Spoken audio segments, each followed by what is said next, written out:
kami. At ito guys, ayan, start na po tayo.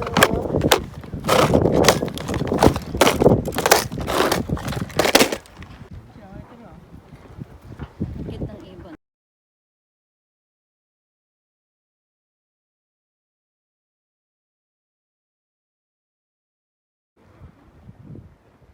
Tingnan nyo guys, oh, ang bait ng ibon. Ayan, lumipat na siya.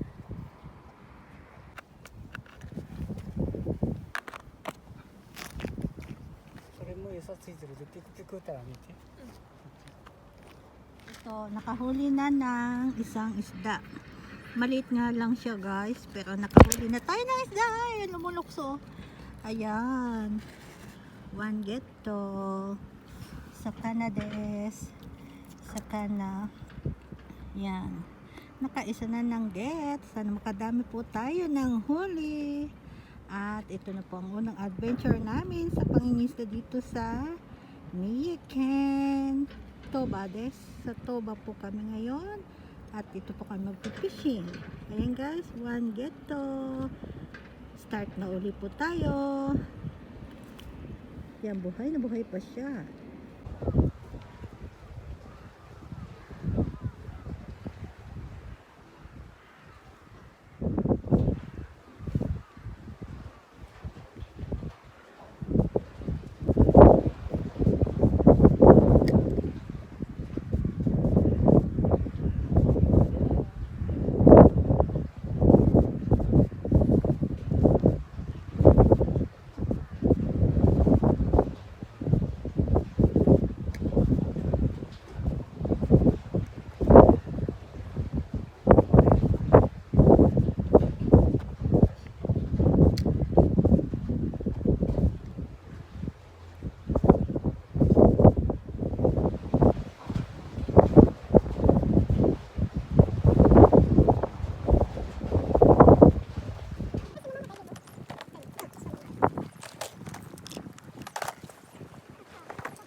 Hi guys, good evening. Gabi na kami.